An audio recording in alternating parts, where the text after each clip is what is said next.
Ne soyez pas surpris si en vous promenant un dimanche après-midi en direction de Saint-Martin-Plage, vous rencontrez des individus en tenue de camouflage.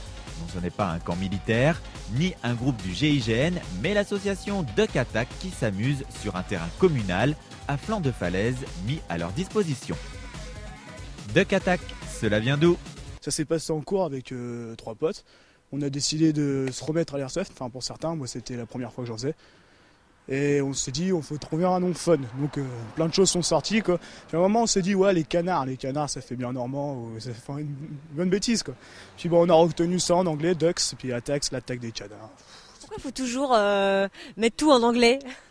Ouais, c'est une petite habitude, c'est un petit peu, je sais pas, c'est le mouvement jeune, on va dire. L'airsoft, un sport d'extrême, original mais différent du paintball. Alors l'airsoft, on pourrait le comparer à ce qui est plus connu, donc le paintball. La différence avec le paintball, c'est que nous on tire pas des billes de peinture, on tire des petites billes de 6 mm. G85. Ça c'est un L86. C'est ça qui est du 80 dedans. Donc c'est des petites billes, donc ça fait moins mal et c'est plus réaliste. Parce que nous on trouve que les répliques de paintball, c'est pas ce qu'on trouve dans la vraie vie, quoi. C'est à base de quoi? C'est biodégradable? Ouais, c'est biodégradable. Justement, on se posait la question parce que ça envahit un peu tout le terrain là. Ça là, c'est vrai que surtout nous on tire pas mal, donc mais ouais, c'est que du biodégradable. Et pour s'immiscer au plus près de leurs personnages, les pseudo-combattants n'ont pas lésiné sur leur tenue et autres équipements de protection. C'est une tenue de camouflage pour pas se faire repérer par... Ouais, on est moins prévisible dans les arbres. Et les lunettes, c'est obligatoire? Ouais, obligatoire. Pourquoi? Les éjections de billes, tout ça, ça peut arriver vite fait dans les yeux. Ouais, puis alors, ça fait pas mal, hein, on en a reçu, ça fait pas mal. Ça pique un peu quand même. Ouais, mais bon, je veux dire, c'est pas violent, quoi. Mais par contre, si ça touche l'œil, ça peut être... On peut avoir des problèmes d'œil, ouais. On peut perdre l'œil à cause de ça. Mais tout ce matériel ne serait pas complet s'il ne possédait pas l'arme fatale, enfin presque. Qu'est-ce que vous utilisez comme arme? Réplique déjà. Pourquoi réplique? Parce que ce ne sont pas les armes. Si on se tire dessus, ce seraient les armes, à mon avis, on finirait par avoir un petit peu mal au bout d'un moment. Parce qu'il y aura quelques démembrements ou des trucs comme ça, donc vaut mieux éviter que ce soit les armes. On préfère utiliser des répliques. En fait, la loi dit que dès que ça dépasse 2 joules... C'est quoi 2 joules? 2 joules, c'est la puissance des répliques. C'est dit en joules ou en FPS. Et en France, si ça dépasse 2 joules, ça passe dans la catégorie des armes, donc il faut un permis. Donc nous, si on a le droit de jouer normalement avec ça et de les acheter un peu comme on veut, à part pour les mineurs qui n'ont pas le droit, faut que ça fasse moins de 2 joules. Il varie les plaisirs avec une multitude de copies façon jouet sous surveillance pour grands enfants en quête de sensations fortes. Donc vous avez plusieurs modèles, hein, vous n'avez pas tous les mêmes? Non, il y a toutes les armes réelles en fait. Ils ont répliqué quasiment toutes les armes. Ça c'est un L85, si je me trompe pas, c'est le fusil d'assaut anglais. C'est en plastique en fait? Il y a des plastiques, il y en a en métal, il y en a qui sont faits en des alliages de métaux. Comment cela marche-t-il? Eh bien, sous l'effet de la propulsion du gaz, la bille est éjectée fortement. Ça, si on regarde bien, ça c'est un gaz. Je montre. La culasse à bouge, la culasse à bouge, c'est pour ça le système est beaucoup plus évolué. Et c'est surtout que, c'est pas forcément plus puissant que ça. Ça, faut bien préciser. Mais c'est juste que les matériaux ont intérêt à être plus costauds, sinon ça va péter. Des copies certes, mais à utiliser avec précaution. Ces instruments-là, ces répliques, vous n'avez pas le droit de les utiliser en dehors de ce cadre d'associatif, quoi. Non, ou sinon chez nous pour faire du tir sur cible. Et après, il y a aussi quelque chose qui se développe, c'est ils achètent des répliques comme ça, mais ils les upgradent, ils les améliorent de manière à ce que ce soit le plus précis possible. Et ils font du parcours. Ils vont avoir tout un chemin prédéfini et ils vont devoir tirer sur des cibles ou il y a pas mal de dérivés aussi sur l'airsoft. Mais sinon, en dehors de chez nous ou en dehors d'un terrain ou d'un endroit où on a le droit de les utiliser, vaut mieux pas, parce que si vous voyez quelqu'un débouler avec quelque chose comme ça dans la rue, à mon avis, vous commencez à paniquer. Et quand un soldat est touché par une bille, il sort du jeu en l'indiquant aux autres joueurs par un out.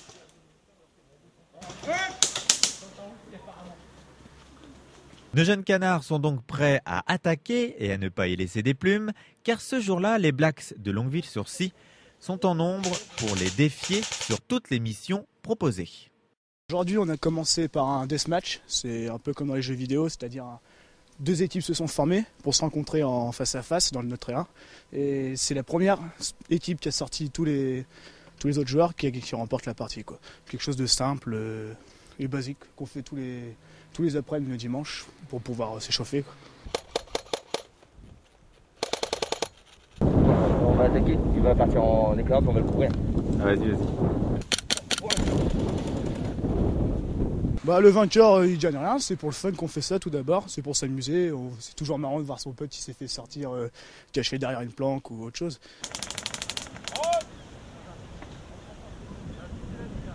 Alors après, qu'est-ce qui s'est passé comme autre jeu de rôle? Alors comme autre jeu de rôle, après on a fait encore quelque chose qui est sorti des jeux vidéo, on va dire, c'est-à-dire la capture du drapeau.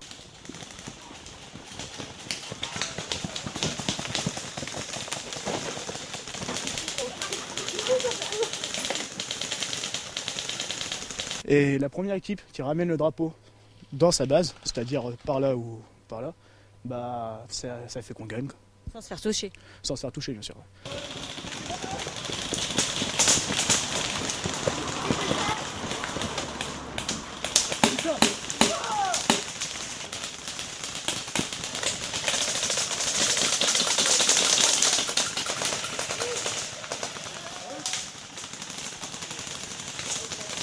Et pour la dernière partie, un scénario est élaboré par le chef des Duck Attack.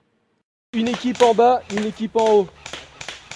Attends, j'ai une L'équipe en haut, elle a une bombe. Son objectif, faire péter une des 3 bases. Première base, juste ici, le triangle. Deuxième base, la ligne de pneus au milieu. Et la troisième, c'est celle qui est tout au fond, qui est avant de monter. Ouais, on a 20 minutes, nous, pour descendre et faire péter une base. On a 20 minutes. Et une fois que la bombe est en place, vous avez 3 minutes pour la désamorcer.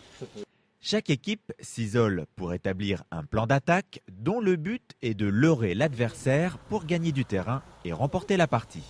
On va faire 3 équipes, 1, 2, 3, qui vont descendre par là, ou enfin ils font ce qu'ils veulent. Ils vont faire une diversion par là, donc ils vont essayer d'attirer le plus de bonhommes en bas, par ici. Faut que vous fassiez du bruit, faut qu'ils mordent à l'hameçon et qu'ils viennent tous par là. Pendant ce temps-là, donc quand ils vont tous, Maxime, qui a une vue sur le milieu, il va sniper tout ce qui bouge. C'est très alléchant tout ça. Il va sniper tout ce qui bouge. Pendant ce temps-là, nous on va de l'autre côté, on se met en position. Et une fois qu'ils ont capté que c'est une connerie, ils vont bouger de l'autre côté. Et nous on sera là en position pour allumer tous ceux qui viennent aider là-bas.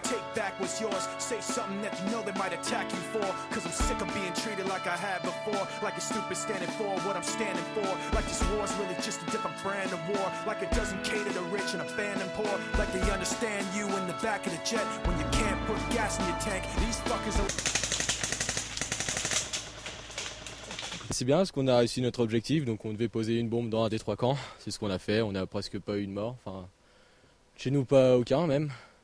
Donc parfait quoi. Mission accomplie. Dur mais accomplie.